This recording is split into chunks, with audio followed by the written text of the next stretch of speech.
Community Viewpoint.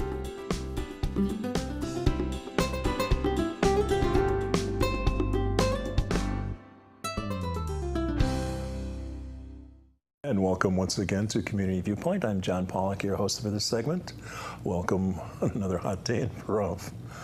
We have with us today a gentleman, Stephen Rosenbaum, who is the chair of the Site-Specific Advisory Board for the Nevada Nuclear Security Site. That's a mouthful. Well, I was one of what he is many years ago when it was called a CAB, Community Advisory Board for the Nevada Test Site Program. I don't know which is easier to say, but welcome, Steve. Thank you. Why Steve is here today is because the Site-Specific Advisory Board, formerly the CAB, will be holding a meeting here in town on August 16th at the Bob Rudd Community Center. There is an educational session with it that starts at 3 p.m. and at 4 p.m. is the actual meeting. Mm-hmm. And you're going to have the general public is there. We're getting the word out here with Community Viewpoint. You'll hear more about this on the radio, newspaper, and whatever on the street, also word of mouth. But you have these meetings throughout the year, right? Throughout the year. It's approximately every other month. Mm-hmm. And the majority of them are in Las Vegas, but we have a large constituency that is in the rural areas. And we do take these meetings as a road show. We've been to Pahrump before, we've been to Tonopah, we've been to Beatty, and this meeting coming up in August, we'll be back here in Pahrump. Have you ever been out to Amargosa Valley? Yes. Okay. That's another one of the road trip sites, because when I was on it, we did all the different sites. So we met sometimes at the DOE headquarters, but it was moved down to the Atomic Test Museum? Yes, part of DRI at the north end of UNLV at the Frank Rogers Auditorium. And that is also meetings open to the public, and public is welcome. We invite the public as much as we can. Mm-hmm. It's important. DOE really takes an interesting community perspective. So you have different people from different walks of life. Well, you had me on there, so that was different. But I represented basically a blue-collar worker from the rural areas, union background. So I had some some variations that they were looking for. So I happened to fit in.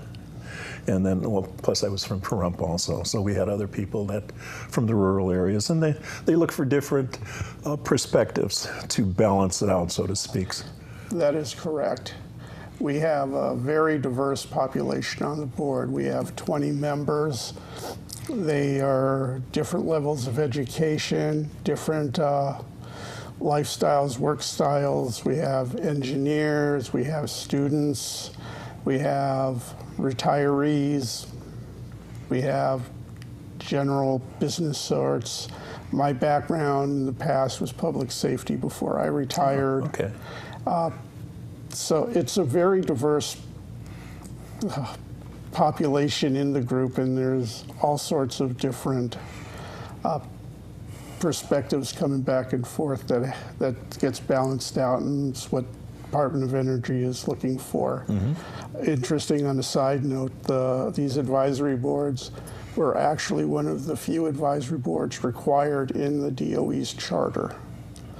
That this is not just a feel-good type of thing. This is a mandated necessity for environmental management within the Department of Energy. Right, and there were a few more back in the days, but as cleanup moved forward, some of the sites were able to close, but now you have sites that are, well, you have Paducah, you have Hanford. It's another site. There's Portsmouth, Savannah River. Los Alamos. Los Alamos, yes. And there's 8 of them total, I think, that are left? There's a total of 8 left, yes. And then you sometimes you go to these sites to do tours? Yes, every 6 months, all the advisory boards send their chairs and vice chairs to a meeting that is hosted by one of these sites.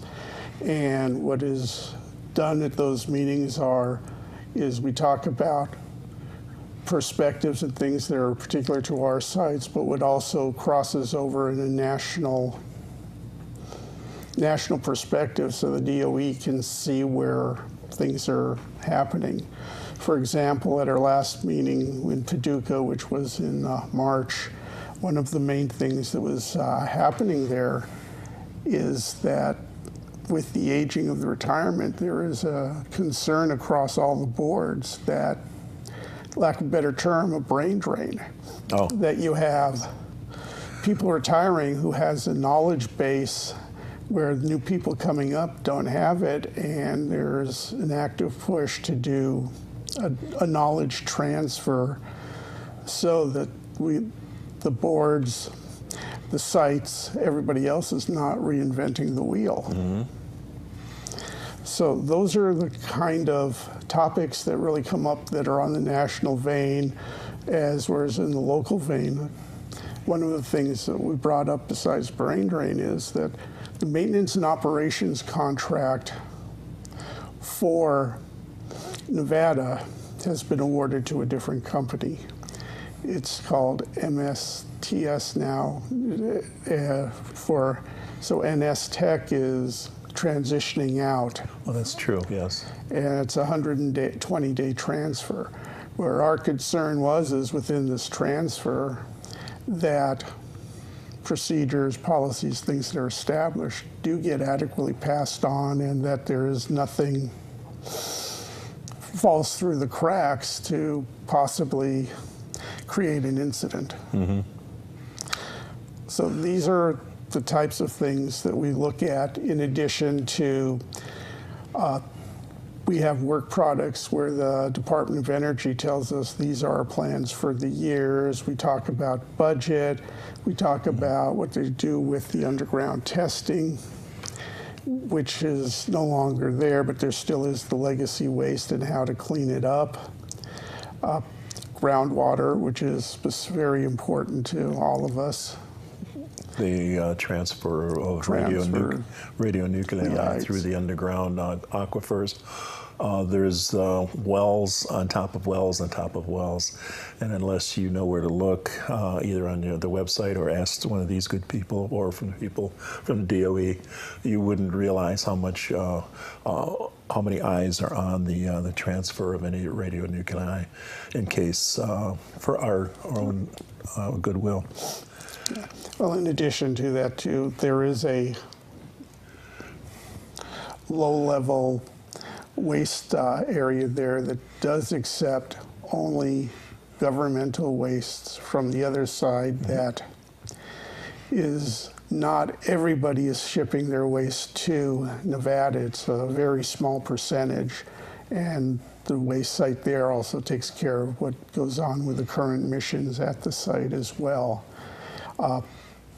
We are very aware of it and very conscious of that, and it is consistently in our top areas of wanting to monitor and look at, make sure budget is there to appropriate so it is done properly. And it's understandable. So you look out for the best interest of us, as I did when I was one of you back then. That is true.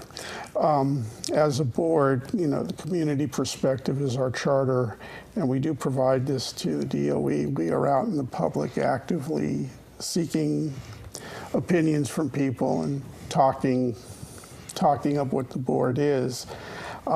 Unfortunately, since the Nevada test site has been so secret for so long, there's a new generation that doesn't even know it's there. Right, and I've taken too many tours already, but many people have not taken tours. And there are tours that go up on a monthly basis. I think they're usually booked a year in advance, and you can go through the Department of Energy's website, and you'll be able to find the tours, or unless you know somebody on the site-specific advisory board, sometimes they have special tours also. Yes, we do. At least once a year, we have our tour that is dedicated to us to look at the projects that we take on, that we discuss and advise to DOE. So we see the physical area of where this work takes place to have a better understanding. And they do tell us we could bring family, friends, and such. Yes, because it's a vast area, and so much of the history of the Cold War history is there. And I've been through a good portion of Nevada Test Site, or the S2 as it's called right now, and it's a huge expanse. But another thing, one big thing we're here for is August 16th, is it? August 16th. There's going to be a meeting at the Bob Roode Community Center. There is a placard that's up there. And also on the placard is the website. Please feel free to look at it. Everything that we do ends up on there. It is a very transparent program that the DOE pushes. And we love to have the public there. The more, the better, the more aware.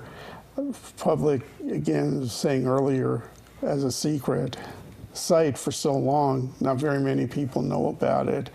And we're really pushing an educational campaign to invite people there. We have an intern at UNLV, student intern, who is attending as a liaison to the board to also spread the word of what happens at these meetings and what goes on at the site for environmental cleanup. Right, and like we have our liaisons from Nye County out here also, the non-voting liaisons. Yeah, you have for Nye County, there are 3 of them. There's Nye County Supervisor Dan Shinofrin. It's close enough. Close, Yeah. excuse me. It's all right. We have Vance Payne from Emergency Management and John Klinke from the Nuclear Waste Repository Office. So those are non-voting members. Liaisons, yes. Also living in Nye County in Pahrump is our U.S. National Park Service liaison, Jonathan Pensman Brotman. Okay. So that's a little bit about what the SSABs are in a nutshell. The next meeting will be on August 16th at the Bob Roode Community Center. What time? 4 p.m. for the actual meeting, 3 p.m. for the educational seminar. Well, sir, thank you for coming down to Pahrump to tape today's show, and hopefully we'll see some of you folks out there on the 16th at the Bob Roode Community Center. So thank you. Thank you, Noah, for taping, and we'll see you next week. Thanks again. Thank you. Community Viewpoint.